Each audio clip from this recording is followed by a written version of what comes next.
as you're being told by today's modern prophetic scholars at all? The lion is in fact England.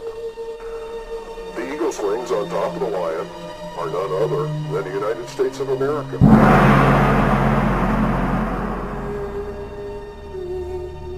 Or the Soviet Union. It's interesting that there were 3 ribs in the bear's mouth, and the ribs themselves tell the bear what to do. The ribs are Marx, Engels, and Lenin. The best example we have is Nazi Germany or national fascism.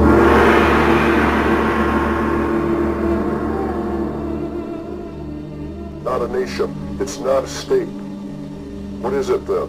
That it rises up and devours, it says, the whole world, absorbs the nations, destroys their constitutions, takes over their sovereignty, and rules their people with an iron fist. It's the United Nations.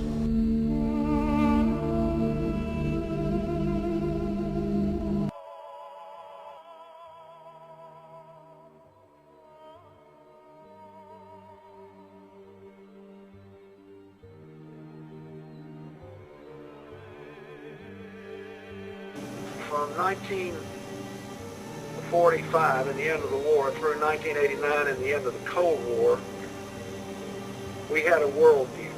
Republican and Democratic presidents alike, from Harry Truman to George Bush, stood for freedom and stood for certain propositions that would make America strong and healthy and grow the middle class and shrink poverty and stand against communism.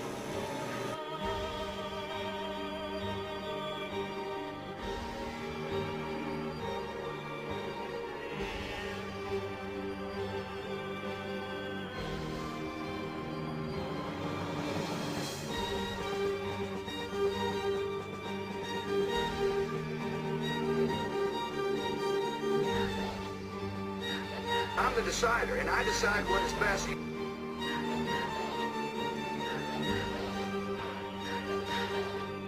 And after 1989, President Bush said, and it's a phrase that I often use myself, that we needed a new world order.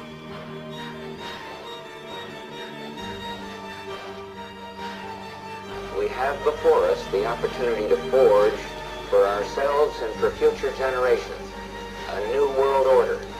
A world where the rule of law, not the law of the jungle, governs the conduct of nations. When we are successful, and we will be, we have a real chance at this new world order, an order in which a credible United Nations can use its peacekeeping role to fulfill the promise and vision of the UN's founders.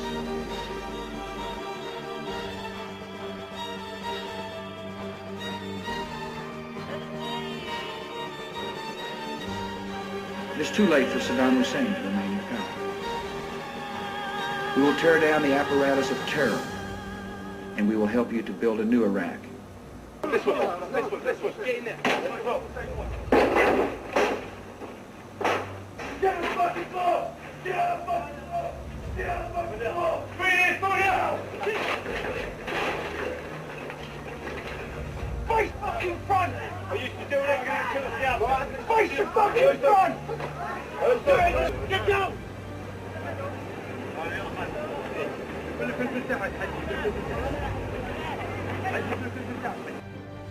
Saddam Hussein and his sons must leave Iraq within 48 hours. Their refusal to do so will result in military conflict, commenced at a time of our choosing. For their own safety, all foreign nationals, including journalists and inspectors, should leave Iraq immediately. Many Iraqis can hear me tonight in a translated broadcast, and I have a message for them.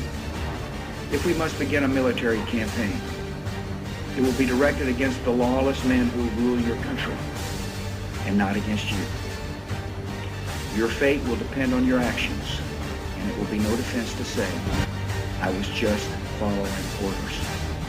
We're dealing with people that are perfectly willing to lie to the world to attempt to further their case. And to the extent people lie, ultimately they are caught lying and they lose their credibility. And one would think it wouldn't take very long for that to happen dealing with people like this.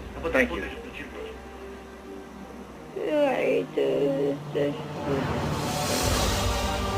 I'm Gerald Ford. You're not. I'm not a crook. Why am I here? The question is whether we're going to go forward tomorrow or we're going to go past the back.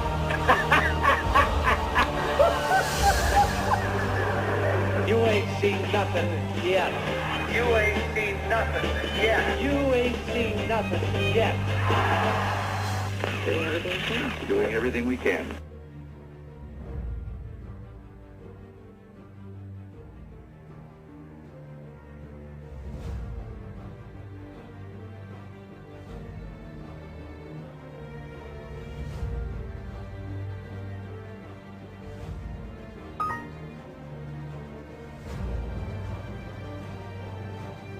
Jesus. I'm the second coming of Christ.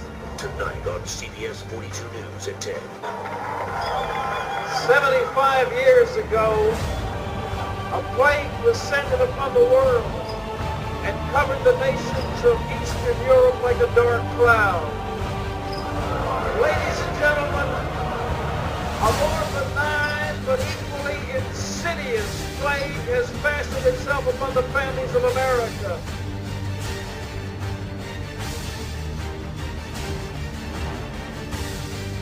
Let us never tolerate outrageous conspiracy theories.